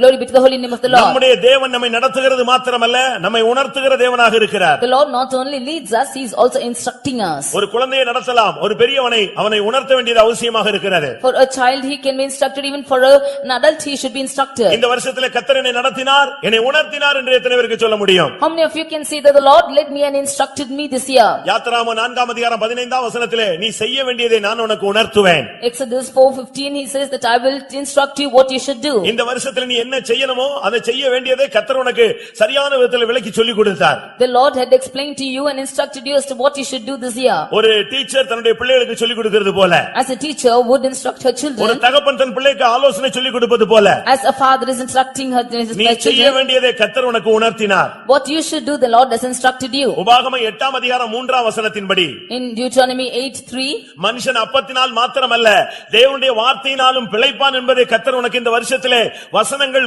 ஊழியங்கள் மூலமாய் உபதேசங்கள் மூலமாய் உனக்கு உணர்த்தினார். The Lord by his truth and by his ministries he has taught you that man shall not live by bread only but by every word that proceedeth from him. ஒரு மனுஷன் அப்பத்தினால் மாத்திரமல்ல தேவனுடைய வார்த்தையினாலும் பிழைப்பான். For man shall not live by bread only but by every word that proceedeth from his mouth. அதையும் கர்த்தர் அவனுக்கு உணர்த்தி காண்பித்தார். Even that the Lord has instructed you. நெகேமியா 9:20 பார்க்கும் பொழுது In Nehemiah 9:20 அங்கே அவர் அவனுக்கு அறிவை உணர்த்தினார். we see that he taught him wisdom. அருமையானவர்களே, உங்களுக்கு தேவன் உணர்த்தி உங்களை நடத்தி கொண்டு வருகிறாரா? It is the Lord instructing you and leading you. அவர் ஒரு அருமையான தாய், And that she was a good mother. அவர் ஒரு அருமையான தகப்பன், It's a good father. அவர் ஒரு அருமையான ஒரு நண்பன், He is a good friend. அவர் உன்னை தூக்கி சுமக்கக்கூடிய தெய்வம். He is able to carry you. உன்னுடைய காரியங்களுக்கு உன்னுடைய மனதிலே சில காரியங்களை அவர் உணர்த்தி கொண்டே வருகிறார். He is instructing certain things in your mind. யோபு 13 பார்க்கும் பொழுது Job 13th chapter when you read, 23 அவனுடைய பாவத்தை குறைகளை கூட அவர் உணர்த்தி அவனை சரிப்படுத்த விரும்பினார். in the 23rd verse he is instructing him of his sins and he is wanting to rectify him. இந்த வருஷத்துல எத்தனை பேர் சுத்திகரித்தீர்கள்? In this year how many of you sanctified yourself? ஜனங்களுக்குள்ளே சுத்திகரிப்பு என்று சொன்னால் ஒரு வித்தியாசமான ஒரு மந்தமான அனுபவம் நீடிக்கிறது. When if you do not sanctify yourself then a situation which is prolonging in your life is existing. ஒன்று சொல்லுகிறேன், புதிய வருஷத்துல ஞானஸ்நானம் எடுத்த எல்லாரும் கர்த்தருடைய பந்தியில பங்கெடுக்கணும். In the new year I want to say that all of you who have been baptized should partake in the Lord's table. ஞானஸ்நானம் எடுக்கும்போதே நீ ஒரு தீர்மானம் எடுக்கணும், சாகற வரைக்கும் நான் சர்வீஸ்க்கு வருவேன், சாகற வரைக்கும் நான் கர்த்தருடைய பந்தியில பங்கெடுப்பேன்னு சொல்லணும். When you take baptism itself you should say, you should make a determination in your mind that you will come to the church as long as you live and should take part in the table. ஞானஸ்நானம் எடுத்துட்டு யாரும் புது வருஷத்துல நீங்கள் கர்த்தருடைய பந்தியில பங்கெடுக்காம திரும்பி போகவே கூடாது. Those who are baptized should not be without partaking in the Lord's table and go in the new year. கர்த்தருடைய ஆவி உன்னை உணர்த்தவில்லையா? Did not the Spirit of God tell you? கர்த்தருடைய பந்தினா நீங்க என்ன நினைக்கிறீங்க? What do you think that the table of the Lord is? நான் ஒரே ஒரு இன்சிடென்ட் உங்களுக்கு சொல்றேன், உங்களுக்கு தெரிஞ்சிருக்கலாம். I would tell of an incident which you would have already known. Indonesia தீவில ஒரு சகோதரி புருஷனுக்கு தெரியாம கோயிலுக்கு போயிட்டே இருந்தாள். In the island of Indonesia a sister was going to church without knowing her husband. புருஷனுக்கு தெரியாம தெரியாம போய் அவன் ஞானஸ்நானம் எடுத்து விட்டாள். She went and got baptized without her husband's knowledge. ஒரு நாள் அவனுடைய புருஷன் இனிமேல் நீ கோயிலுக்கு ஆராதனைக்கு போக கூடாது என்று சொல்லிவிட்டான். One day husband told that you should not go to this church anymore. அவள் சொன்னால் நான் அடுத்த வாரம் ஒரு வாரம் மட்டும் போயிட்டு வந்துறேன்னு சொன்னார். She said one week, next week alone I will go and come, she said. அவன் சொன்னா அடுத்த வாரத்துல அப்படி என்ன விசேஷம் இருக்குன்னு கேட்டான். What speciality on that day, he asked. அடுத்த வாரத்துல கர்த்தருடைய பந்தி சபையில் இருக்குன்னு சொல்லிருக்காங்க. She said that there is the Lord's table next week in the church. அப்படினா என்னன்னு கேட்டான். He asked what is it. இயேசு கிறிஸ்துவினுடைய சரீரத்தை பிச்சு குடுக்குறாங்களாம். They are giving the Lord's body in the church. இயேசுவினுடைய இரத்தத்தை குடிக்க குடுக்குறாங்களாம். They are giving the blood of Jesus to drink. அது மட்டும் நான் போய் ஷேர் பண்ணிட்டு வந்துறேன்னு சொன்னா. Only that I will partake and come, she said. உடனே அவன் சொன்னா அது எப்படி நடக்கும்னு கேட்டான். How does this happen, he asked. எனக்கு தெரியல சொல்லி இருக்காங்க நான் ஒரு வாரம் மட்டும் போயிட்டு வரேன்னு சொன்னா. She said that they have told I will go this week and come. அவளுக்கு அது வித்தியாசமாக இருந்தது. அவன் உடனே அனுப்பி விட்டான். This seemed to be different and he sent her. ஆனா ஒரு condition. But on a condition. அங்க குடுக்குறாங்களே அந்த அப்பம் ரசம் என்னமோ சொன்னியே அதை இங்க கொண்டு வரணும்னு சொன்னான். The bread that they give you there, you should bring it back to me. இயேசுவின் சரீரம் சொன்னீல்ல அதை கொண்டு வா. You said that it is the flesh of Jesus and that you should bring here. இயேசுவின் சரீரத்தை நீ கொண்டு வரணும்னு சொன்னான். You should bring the body of Jesus, he said. இவளுக்கு ஒண்ணும் புரியாதனால சரின்னு சொல்லிட்டா. She did not understand it and said okay. அடுத்த வாரம் அவள் போய் அங்க பங்கெடுத்த போது Next week when she went and partook in it, அங்க எல்லாம் வரிசையில உட்கார்ந்தாச்சு. all of them were sitting in the rows. உட்கார்ந்த உடனே அந்த போதகர் அவங்களுக்கு அப்பத்தை எடுத்து ஜெபித்து பங்கிட்டு கொடுத்து கொண்டே வந்தார். As she went and sat there, they took the bread and they parted and they were giving to all. இவளும் அதுல ஒரு ஆளா உட்கார்ந்திருந்தா. She was also seated among them. இவ கிட்ட வந்த பொழுது அந்த அப்பத்துல ஒரு பகுதியை பிச்சு இவ கையில கொடுத்துட்டார். When they came to her, he gave her a bit of bread. வாங்கி பார்த்தா bread. When she got this, it was bread. இத கொண்டு வர சொல்லி புருஷன் சொல்லி இருக்கான். And the husband commanded her to bring it. அதனால அவள் அத புசிக்கல. Therefore she did not eat. ஆனா அதே நேரத்துல பயம் அவளை ஆட்கொள்ள ஆரம்பித்தது. At the same time fear came to rule over her. இது என்னடா இது இயேசுவின் சரீரம் சொன்னாங்க. இங்க இப்ப கொடுத்திருக்கிறது என்னது? ஒரு பிரெட் துண்ட கோயில கொடுத்துட்டு ஏமாத்திட்டாங்களே இவளு பயந்து போயிட்டா. They said it's the body of Jesus but now they have given only a bread and she took and went. நிச்சயமா கொண்டு போனா அடி விழும். If she did not take it, she will be beaten. ஆனாலும் அவள் அதை புசிக்கல பேசாம கையில பொத்தி வச்சு உட்கார்ந்து கொண்டாள். Therefore she did not eat but she folded her hands like அடுத்த this. சில நிமிடங்கள்ல திராட்சரசத்தை வாயில ஊத்திட்டு போயிட்டாங்க. Nextly they poured in the wine and went. இது உள்ள போயிடுச்சு. And this went in. அவளுக்கு என்ன பண்ணனே தெரியல. She did not know what to do. அங்க மூணுதான் அந்த கையை திறக்கவே இல்ல. ஏன்னா அவளுக்கு ரொம்ப பயம் பிடிச்சிருச்சு. She closed her fist and she did not open her hands and she was filled with fear. ஆராதனை முடிந்து வீட்டுக்கு போனாள். She after the meeting went to home. அவளுடைய புருஷன் அன்னைக்கு வெயிட் பண்ணிட்டே இருந்தான். The husband was waiting for her. என்ன இயேசுவின் சரீரத்தை கொடுத்தாங்களா இங்க வான்னு சொன்னான். What did you get the body of Jesus? Come and see. இவ பயந்து நடுங்கி அவங்கிட்ட போனா. With great fear she went with him to him. இவ கையில இருக்கிறது ஏதோ கையில வச்சிருக்காங்கறத அவன் புரிந்து கொண்டான். He understood that she's got something in her hand. இவன் அவ கையை பிடிச்சு இழுத்து அந்த கையை திறந்து பார்த்தான். He opened her hands and he saw her. இவளுக்கு பயம். She was filled with fear. ஐயோ இப்ப அந்த பிரெட் மாட்ட போது நமக்கு ஏதாவது பாதிப்பு உண்டாகும். Now after he sees the bread something is going to happen. கையை பிடித்து திறந்த பொழுது After he opened her hands, இந்த கையெல்லாம் பிசு ரத்தமா இருந்தது. her hands were full of blood. இவளுக்கே பயந்து நடுங்கி விட்டாள். She herself was terrified. கை ஃபுல்லா ரத்தம். Her hands is full of blood. என்ன பண்ணனே இவளுக்கே தெரியல. Now she did not know what to do. கையில நடுவுல பார்த்தா ஒரு கரி துண்டு இருக்கு. In between her hands is found a piece of flesh. ஒரு பச்சை கரி. It is a flesh, a raw flesh. அப்படி பார்த்த உடனே இவளுக்கு பயம் வந்துருச்சு, நடுங்கிட்டா. அவன் இத பார்த்துட்டு இது எப்படி ஒரு கரி துண்ட பச்சை கரியை கொடுப்பான் அப்படின்னு சொல்லி அவனுக்கு சந்தேகம் வந்துருச்சு.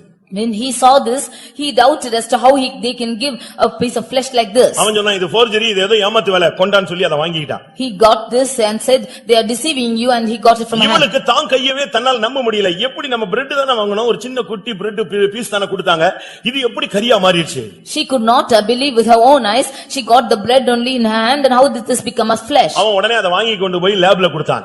He took it and went for testing it. அங்கேயே உட்கார்ந்திருந்தான். He sat there. எனக்கு ரிசல்ட் உடனே வேணும், இது என்னன்னு சொல்லுங்க. I want the result now itself. இது என்ன கரின்னு சொல்லுன்னு சொன்னான். You say what meat is this? குறிக்கப்பட்ட நேரத்துக்கு பின்பு லேப்ல ரிப்போர்ட் கொடுத்தாங்க. In a few hours from the lab they gave a report. அத வாங்கி பார்த்தான். And he saw it. அதுல ரிப்போர்ட் கொடுத்திருந்தது. The report was 30 வயதிலிருந்து 35 வயதுக்குள்ள இருக்கிற ஒரு ஆணுடைய சரீரத்திலிருந்து சில மணி நேரத்துக்கு முன்பாக பிச்சி எடுத்த ஒரு கரி துண்டுன்னு ரிப்போர்ட் கொடுத்தான். This is the flesh which is taken out from a lad which is of age 30 to 35. Before few minutes this has been taken and given to 30 வயதிலிருந்து 35 வயதுக்குள்ள இருக்கிற ஒரு வாலிபன், ஒரு ஆணுடைய சரீரத்திலிருந்து சில மணி நேரத்துக்கு முன்னாக பிச்சு எடுத்திருக்காங்க இந்த சரீரத்தைன்னு சொன்னான். He is a male from 30 to 35 years. From him, his flesh is plucked out and it is given now. சில மணி நேரத்துக்கு முன்னாக பிச்சு எடுத்திருக்காங்கன்னு சொன்னான். It is plucked out even before a few hours. அவன் அப்படியே நடுங்கிட்டான். He terrified like that. அன்றைக்கு அவன் ரட்சிக்கப்பட்டான். He was saved that day. அப்படினா நீங்க புசிக்கிறது ஒரு அப்பம் அல்ல, நீ அப்பன்னு பார்த்தா அப்பம், ஆனால் இது இயேசுவின் சரீரம். Therefore the bread that you are eating is not the bread only, it's the flesh என்னுடைய of God. மாம்சத்தை புசித்து என் இரத்தத்தை பானம் பண்ணுகிறவனுக்கு நித்திய ஜீவன் உண்டு, நான் அவனை கடைசி நாளில் எழுப்புவேன். He who eats of my flesh and drinks of my blood will I give eternal life, and I will raise him on the last day. என்னுடைய மாம்சத்தை புசியாமலும் என் இரத்தத்தை பானம் பண்ணாமலும் இருக்கிறவனுக்கு நித்திய ஜீவன் இல்லை, நான் அவனை கடைசி நாளில் எழுப்ப முடியாது என்று இயேசு யோவான் எழுதின சுவிசேஷம் 6ஆம் அதிகாரத்திலே சொல்லுகிறார். In John's Gospel 6th chapter, Jesus says that he who does not eat of my flesh and drink of my blood will not have partake in the eternal. உன்னுடைய தேவன் உன்னை நன்றாய் நடத்துகிறார், உன்னை உணர்த்துகிறார். Your God is leading you in the right way and is instructing you. 107ஆம் சங்கீதம் 43ஆம் வசனத்தில் அவருடைய கிருபைகளை உணரச் செய்கிறார். 107th Psalm 43rd verse, we see that he is making you to grow in his mercy. ஏசாயா 28ஆம் அதிகாரம் 26ஆம் வசனத்திலே பார்க்கும் பொழுது In Isaiah 28:26 when he sees அவனுடைய தேவன் அவனை நன்றாய் போதித்து நன்றாய் உணர்த்தி நன்றாய் நடத்துகிறார். his God is leading him and he is instructing him and leading him in a good way. இந்த வருஷத்திலே கர்த்தர் உன்னை அருமையாய் நடத்தினார், அருமையாய் உணர்த்தினார். The Lord has led you in a good path and he has instructed you in a good கண்மணியை way. போல காத்தருளினார். He has preserved you as the apple of his eye. உன்னை தொடுகிறவன் என் கண்மணியை தொடுகிறான் என்று சொன்னார். He says that he who touches you and touches my eye. அப்படியானால் அவர் உனக்கு கொடுத்திருக்கிற ஸ்தானம் என்ன? What is the place that he has given you? சொல்லுங்க. அவர் உனக்கு கொடுத்த ஸ்தானம் என்ன? What is the place he has given to உன்னை you? தொடுகிறவன் என் கண்மணியை தொடுகிறான். உன்னை கண்மணி போலதான் அவர் வைத்திருந்தார். He who touches you touches the apple of my eye. As an apple of an eye, he is preserving you. உன்னை தொட்டவனை நியாயம் தீர்க்காமல் விட்டதில்லை. He who touched you, he did not be உனக்கு without விரோதமாய் judging. எழும்பினவனை கர்த்தர் மடங்கடிக்காமல் விட்டது கிடையாது. He who rose against you, he did not, he condemned உனக்கு him. விரோதமாய் எழும்பினவனை கர்த்தர் தலையை கவிழ்க்க வைத்தார். He who rose against you, him did the Lord make to confound. உனக்கு விரோதமாய் உருவாக்கப்படும் எந்த ஆயுதம் வாய்க்காதே போகும் என்று சொன்னவர் வாய்க்காதே போக பண்ணினார். All the weapons which is rising against you will not prosper was his promise, and he did. எல்லாவற்றுக்கும் மேலாக கர்த்தர் அவனை சுமந்தார். Above all, the Lord did carry him. இந்த வருஷத்துல கர்த்தர் அவனை சுமந்தார் என்று உனக்கு நிச்சயம் இருக்க வேண்டும். You should have the surety that the Lord did carry எவ்வளவு you. அருமையான தேவன். What a good God he is. தந்தை போல் சுமந்தவர். He did carry as a தோளின் father. மேல் சுமந்தவர். He did carry on ஒரு இடத்துல his. சொல்லி இருக்கு அவர் தோளின் மேல் சுமந்தார். He carried on his shoulders. இன்னொரு இடத்துல சொல்லி இருக்குது தந்தையை போல சுமந்தார். Nextly he says that he carried as a father. இன்னொரு இடத்துல ஒரு தாயை போல இடுப்பிலே சுமந்தார். In another way, on his hips he carried as a mother. இன்னொரு இடத்துல செட்டைகளின் மேலே உன்னை சுமந்தார். In another place he carried on his wings. எல்லாவற்றுக்கும் மேலாக உன்னுடைய பலவீனங்கள், உன்னுடைய வியாதிகள், உன்னுடைய துக்கங்களை சிலுவையிலே சுமந்தார். Above all your sorrows he did, and all your weaknesses he did carry on the cross. ஏசாயா 49:22 அவர் தோளில் மேல் சுமந்தவர். In Isaiah 49:22 he carried you on his shoulders. ஏசாயா 66:12 இடுப்பின் மேல் உன்னை சுமந்தவர். In Isaiah 66:12 he carried on his hips. உபாகமம் 32:11 செட்டைகளின் மேலே சுமந்தவர். In Deuteronomy 32:12 he did carry on his wings. என்னாகமம் 11ஆம் அதிகாரம் 12ஆம் வசனத்திலே தந்தை போல சுமந்தவர். In Numbers 13:12 he carried as a father. ஏசாயா 53:4 உன்னுடைய துக்கங்களை சுமந்தவர். In Isaiah 53:4 he carried all your sorrows. அருமையானவர்களே, உங்களை தேவன் நடத்தினார். Dear people, the Lord led you. நம்மை நடத்தினார். He led us. நம்மை உணர்த்தினார். He instructed us. கண்மணியை போல காத்தார். He preserved us as the apple of his ஒரு eye. தாயை போல தந்தையை போல நம்மை சுமந்தார். As a mother, as a father, he did carry us. இல்லாவிட்டால் சத்துரு உன்னை எங்கேயோ தூக்கி போட்டிருப்பான். Or the enemy would have thrown you somewhere else. நீ அடக்கம் பண்ணப்பட்டு எத்தனையோ நாட்கள் ஆயிருக்கும். It would have been days together that you have been buried. நீ இல்லாமலே போயிருப்பாய். You would have been nothing. உன் பேர் நினைக்கப்படாமல் Your போயிருக்கும். name will not be counted. உங்களில் எத்தனை பேருக்கு கர்த்தர் என்னை சுமந்தாருங்கிற நிச்சயம் இருக்கிறது? How many of you have the surety the Lord did bear me? Hallelujah. Hallelujah. கர்த்தர் என்னை நடத்தினார், என்னை உணர்த்தினார், என்னை காத்தார், என்னை சுமந்தார். ஹல்லேலூயா. The Lord led me. ஒரு மனிதன் ஆண்டவரோடு நடந்து போனான். One man walked with the Lord. பேசிக்கொண்டே போய் கொண்டிருந்தான். He was talking with him and அவரும் going. அவனுடைய பயணத்திலே வாழ்க்கையில வந்து கொண்டே இருந்தார். And he also coming with him is this journey. அப்பப்ப திரும்பி திரும்பி பார்த்துக் கொள்வான். At times he used to turn back and see. அந்த காலடி தடம் பார்த்துக்கிட்டே தெரிஞ்சுக்கிட்டே இருக்கும். He will see the footprints and he'll walk. ரெண்டு பேருடைய காலடி தடம் அப்பப்ப நான் திரும்பி திரும்பி கன்ஃபார்ம் பண்ணிக்கிட்டே வருவான். He will see the footprints of two people and he will walk. ஒரு குறிக்கப்பட்ட இடம் வந்த பொழுது When he came to a particular place, இவனுக்கு ரொம்ப கஷ்டமான ஒரு பாதையாக இருக்கும். it was a difficult path for him. பயங்கரமான கஷ்டமான பாதை. பாதை. It was a very difficult path for him. திரும்பி பார்த்தா இவரை காணோம். When he turned back, he could not be found. அவன் நொந்து போய்விட்டான். He was very sad. அந்த பாதையை கடக்க அவன் தடுமாறினான். He was struggling to cross the path. என்ன பண்ணனே அவனுக்கு தெரியல. He did not know what to do. அழுதான். He cried. கண்ணீர் விட்டான். He shed tears. கூப்பிட்டான். He called out. அப்படியே தடுமாறி முன்னே போய்விட்டான். He was struggling in his path and in his walking. ஒரு குறிக்கப்பட்ட பாதைக்கு பின்பு கண்ணீரின் பாதை நின்று விட்டது. After crossing a different certain path, his path of tears stopped. மறுபடியும் நார்மல் பகுதிக்கு வந்து விட்டான். Again he came back to his normal state. இப்பொழுது அவர் வந்து விட்டார். Now he came back to him. இவன் சொன்னா நல்லா இருக்கும்போதெல்லாம் என் கூட இருக்கீங்க, பிரச்சனையான நேரத்துல நீங்க என் கூடயே நிக்கிறது இல்ல, இருக்கிறதே இல்லன்னு சொன்னான். He told him, at good times you are with me, but at the times of sorrow you are not with me. நான் நல்லா இருக்கிறேன், நீங்களும் என் கூட நல்லா பேசிட்டு வரீங்க, ஆனா எனக்கு பயங்கரமான பிரச்சனை. திரும்பி பார்த்தா யார காணோம்? உங்களை காணவே காணோம்னு சொன்னான். When I am in good state, you are always talking with me, but when I am in sorrow, when I turn back, you are not there. அப்ப அவர் சொன்னாரு, இல்லையே நான் கூட தானே வந்தேன்னு சொன்னார். But he said, no, I came with you. இல்ல நல்லா வந்த பாதையெல்லாம் பாருங்க, ரெண்டு பேர் நடந்து வந்த காலடி தடம் இருந்துச்சு, இப்ப திரும்பி பாருங்க, நான் மட்டும் தான் நடந்து வந்த காலடி தடம் இருக்குன்னு சொன்னான். He said, you see, look at the footprints. When I came in a good state, there are 2 footprints, but now only 1. அவர் சொன்னாரு, But what he said? நானும் திரும்பி பார்க்கிறேன், ஒரு ஆளுடைய காலடி தடம் தான் இருக்குன்னு சொன்னாரு.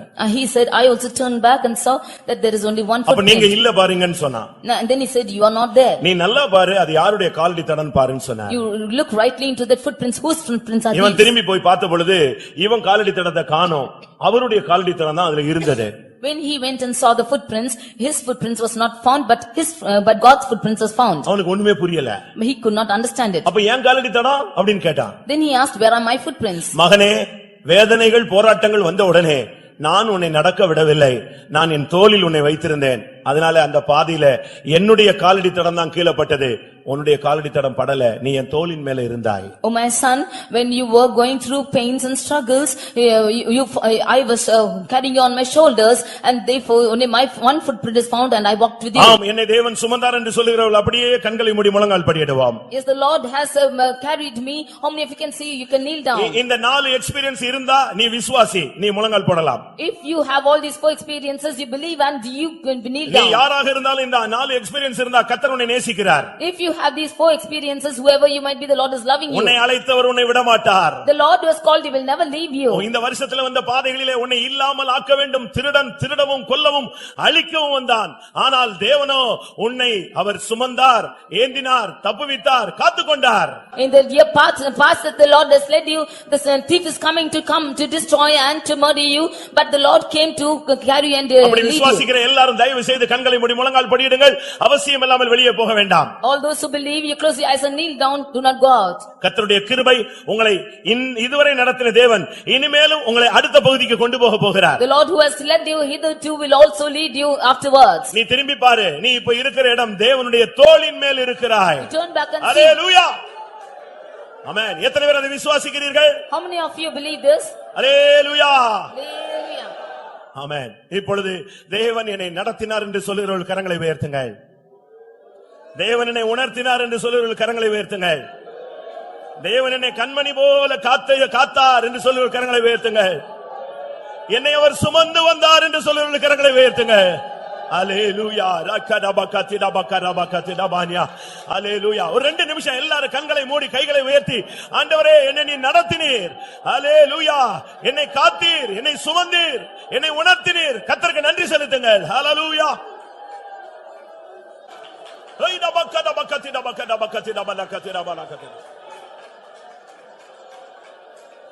காரிருள் போன்ற கஷ்டங்கள் வந்தும் பாரினில் அவர் என் பாதையின் ஒளியாய். காரிருள் போன்ற கஷ்டங்கள் வந்தும் பாரினில் அவர் என் பாதையின் ஒளியாய். என்னை நடத்தினார் அவர் நல்லவர், அவர் கிருபை என்றும் உள்ளது. என்னை நடத்தினார்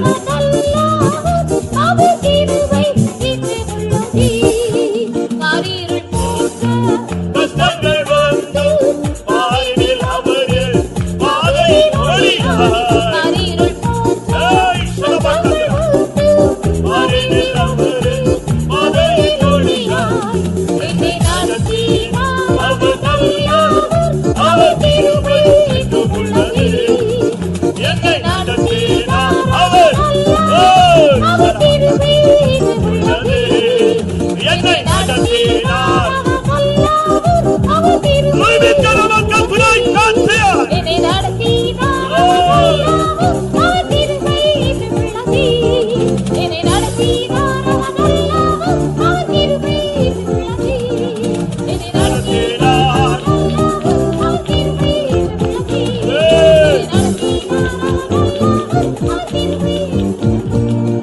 bakara bakatira bakatira banya.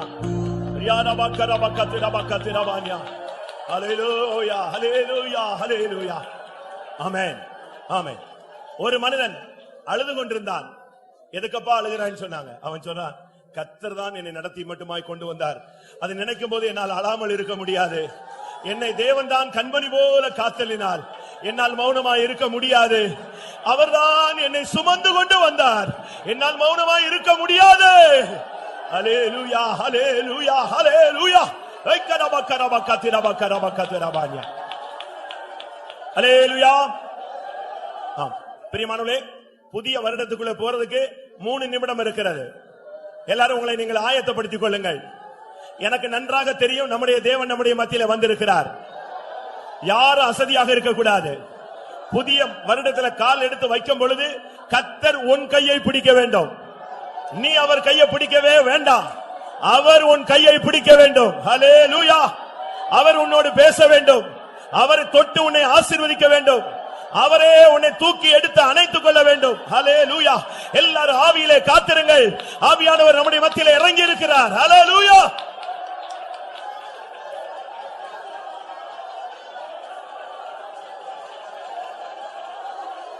Rikara bakatira bakara bakatira bakara bakatira banya.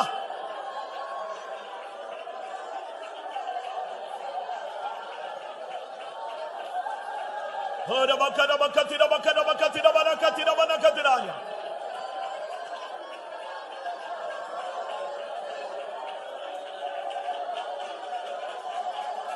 Rikara bakatira bakatira. இன்னும் 2 நிமிடங்கள். ஹல்லேலூயா, ஹல்லேலூயா, ஹல்லேலூயா. ora bakatira banya. Amen, amen. ora bakatira banya. Hallelujah, hallelujah. Ikada bakatira bakada bakatira mania.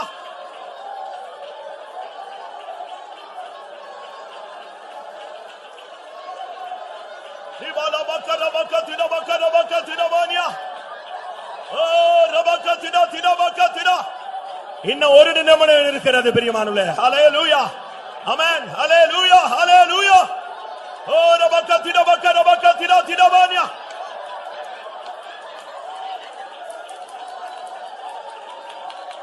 Hallelujah, hallelujah.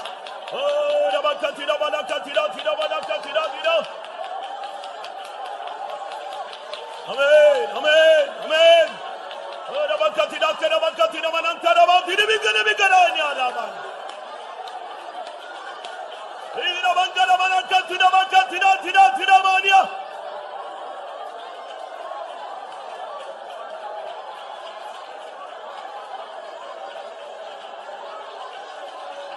Ira bangara bakatira tira. Ira bakatira tira. Ira bangara bakatira tira. Ora bakatira bakara bakatira tira.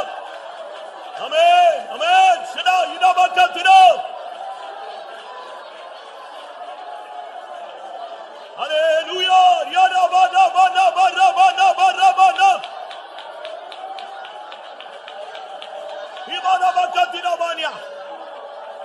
2012க்குள்ளே கர்த்தர் நம்மை கொண்டு வந்திருக்கிறார். ஹல்லேலூயா. ரைக்கடா ரைக்கடா தினா ரைக்கடா தினா ஐ திங் ஐ திகடா சனா. ரிமிலா பங்கரா பக்கத்தினா பக்கதரா பக்கத்தினா பிகினு பிகரா இடாபாவுயா.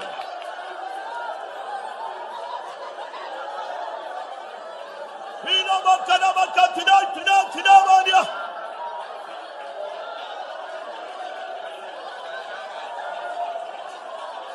Rida bakada bakatira bakatira tira tira tira mania. Rida bakada bakatira tira mania. Rabangara mana. Rida mana sana tira. Rai kada tira kadra.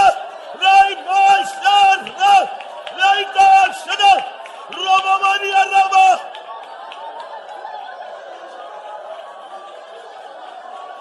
Rida bakada bakatira bakatira nia.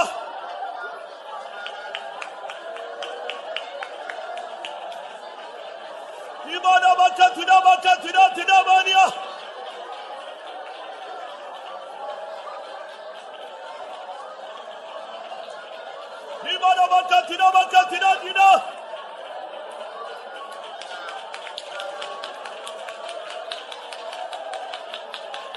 Rimakana Tudabania.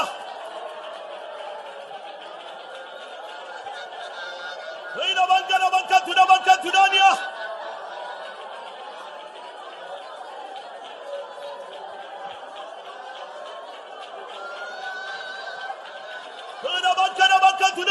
Baka Tudania. Ikana Baka Tuda. Raika Tiarana Shara.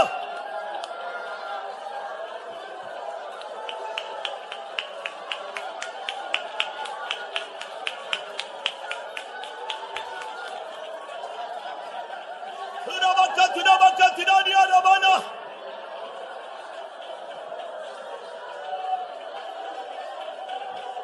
Rimakana Baka Tudabana Tuda.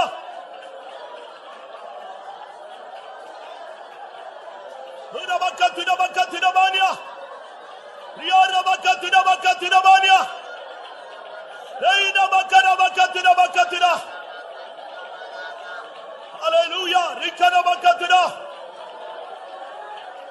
வெண்கல கதவுகளை உடைக்கிற தேவனாய் நான் வந்திருக்கிறேன். இருப்பு தாழ்பால்களை முறிக்கிற தேவனாய் வந்திருக்கிறேன். அந்தகாரத்தில் இருக்கிற புதையல்களை உங்களுக்கு கொடுக்க முடியாய் நான் எழுந்தருளி இருக்கிறேன். ஹalleluya. ரைக்கன பக்கரபக்கத்திரபானியா. ரிக்கன பக்கத்திரபக்கத்திரபனா. ஹோன பக்கரபக்கத்திரபக்கத்திரானியா. Hallelujah. Ora Bakatirania.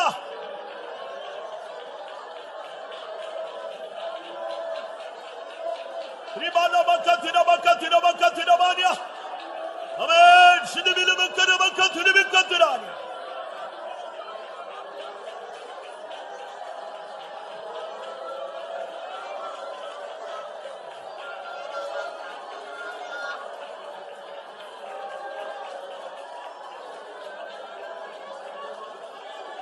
Ora Bakatirabana.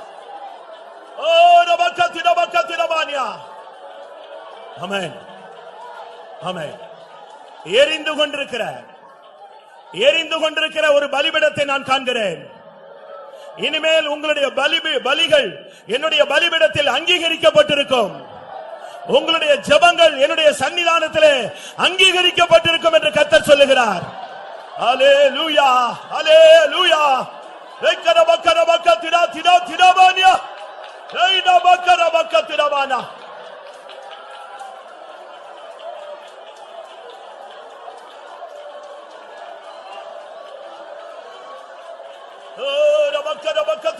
Bakatirabania. Hallelujah. Hallelujah. Hallelujah. Yara Bakatirabana. Ora Bakatirania Rabakara.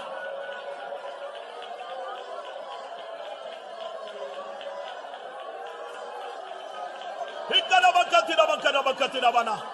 Hallelujah. Amen. Amen. Amen. Ora Bakatirabana.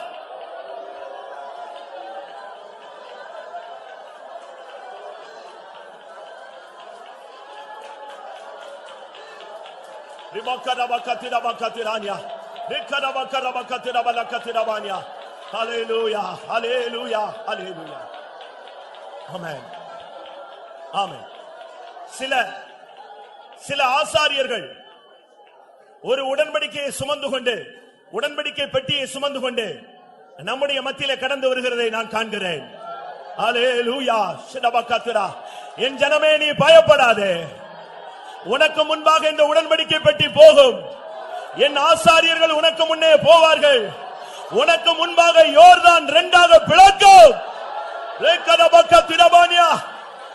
லோரபகத்ரபானியா.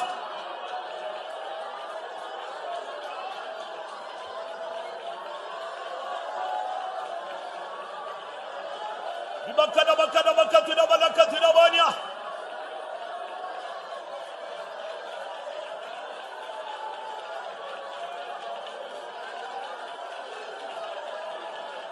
Amen.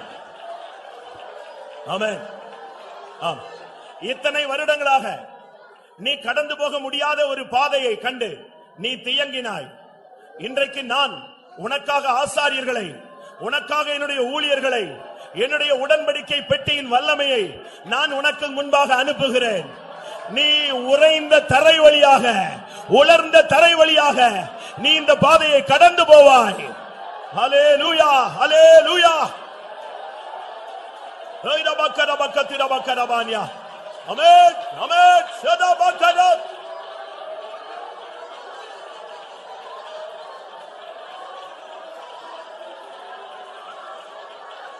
Ikadabakatidabakatidabakatidadia.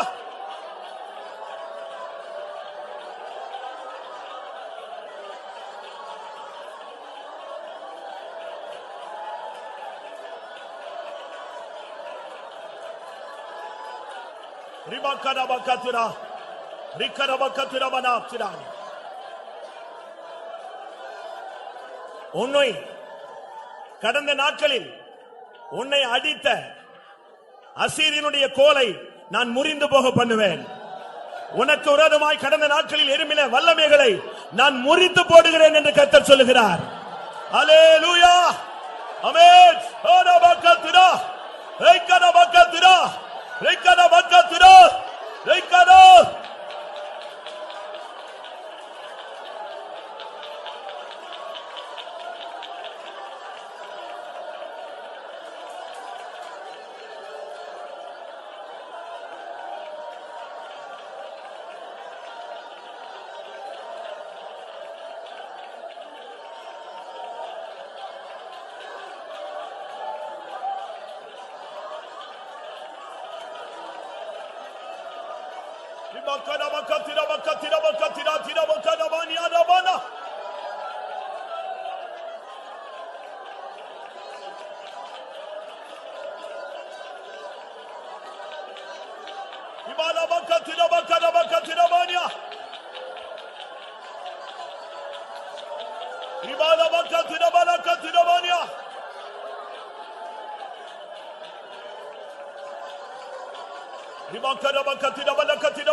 ஆமென், ஆமென். எதையும் செய்யக்கூடாத, எதையும் நடப்பிக்க கூடாத ஒரு பலவீனனா இருக்கிறேன் என்று நீ அறிக்கையிட்டுக் கொண்டிருக்கிறாய்.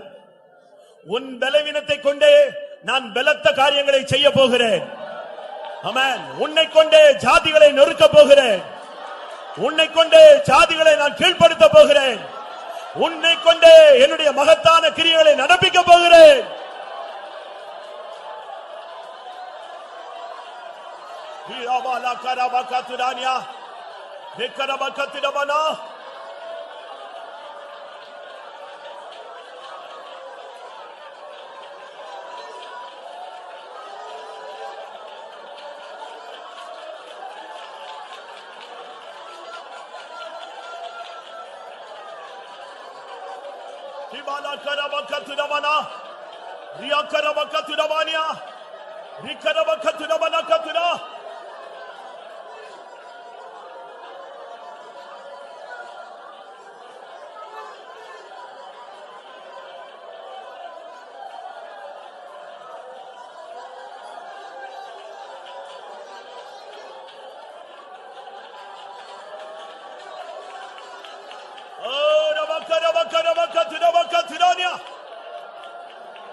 Hallelujah, hallelujah.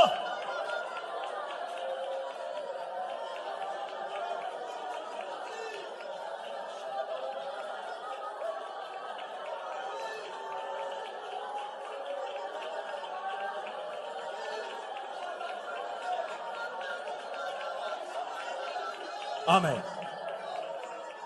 இந்த கூட்டத்தில் அநேகருக்கு கர்த்தர் தலைச்சீராவை கொடுக்கிறார். ஒரு சிலருக்கு மார்க்கவசத்தை கொடுக்கிறார். ஒரு சிலருடைய கையிலே பட்டயத்தை கொடுப்பதை நான் காண்கிறேன். ஆமென். உனக்கு இன்னென்ன தேவை என்று அவர் அறிந்திருக்கிறார். இதோ இந்த வருஷத்தின் துவக்கத்திலே உன்னை சர்வாயுத வர்க்கத்தினாலே கர்த்தர் நிரப்புகிறார். அல்லேலூயா. நீ சத்துருவை ஜெயிப்பாய். சத்துருவின் சகல வல்லமைகளையும் எதிர்த்து நிற்க உன்னை திராணி உள்ளவனாய் மாற்றுகிறார்.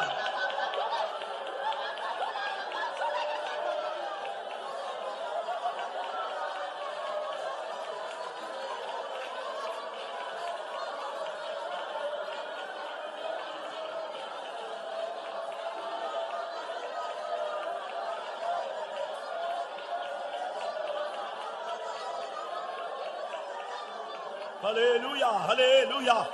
இது கர்த்தர் உன்னை அபிஷேகிக்க கூடிய நேரம். ஹல்லேலூயா. கர்த்தருடைய கரம் உன்மேல் இறங்கக்கூடிய நேரம். ஹல்லேலூயா. கர்த்தருடைய வார்த்தை உன்னோடு இடைபடக்கூடிய நேரம். ஹல்லேலூயா. கர்த்தர் உன்னை முடிசூட்டக்கூடிய நேரம். ஹல்லேலூயா. அபிஷேகத்தினாலே நீ செட்டைகளை அடித்து உயர எழும்ப வேண்டிய நேரம்.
ஆமென்.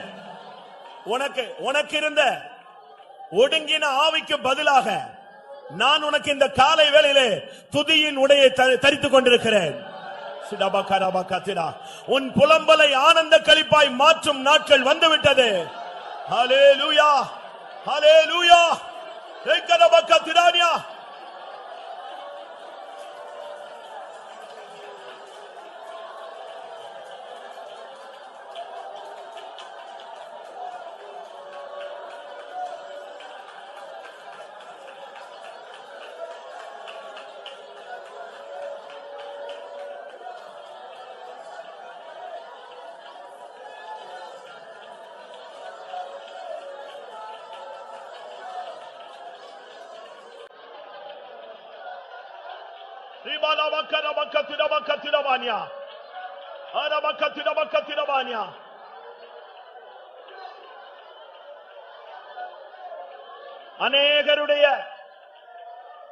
அநேகருடைய கட்டுகளை அவிழ்க்கும்படியாக இருபுறம் கருக்குள்ள பட்டயத்தை நான் உன் கையிலே கொடுக்கிறேன்.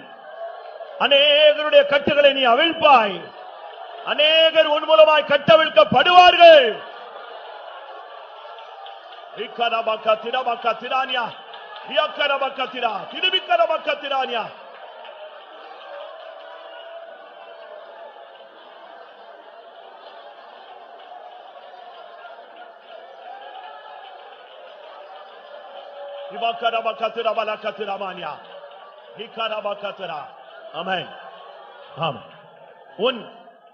உன் கண்ணின் கருப்பு விழியை சும்மா இருக்க ஒட்டாதே.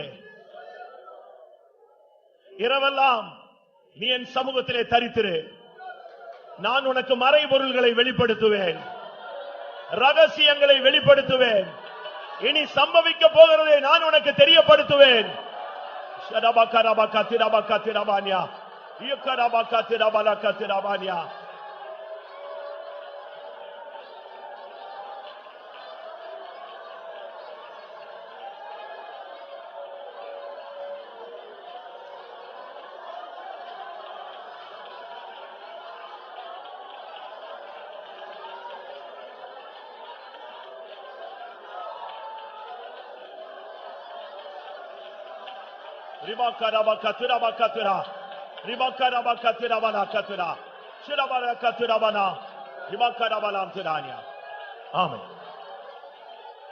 உன்னோடு போராடின வல்லமை உனக்கு முன்பாக விழுந்து கிடப்பதை நீ காண்கிறாய்.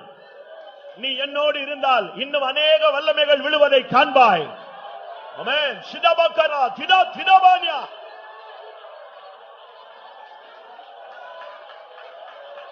ஹalleluya ஹalleluya. ஏகதபக்கத்திர பக்கரபானியா. ஏதபக்கத்திர இபக்கதபக்கத்திர பானியா.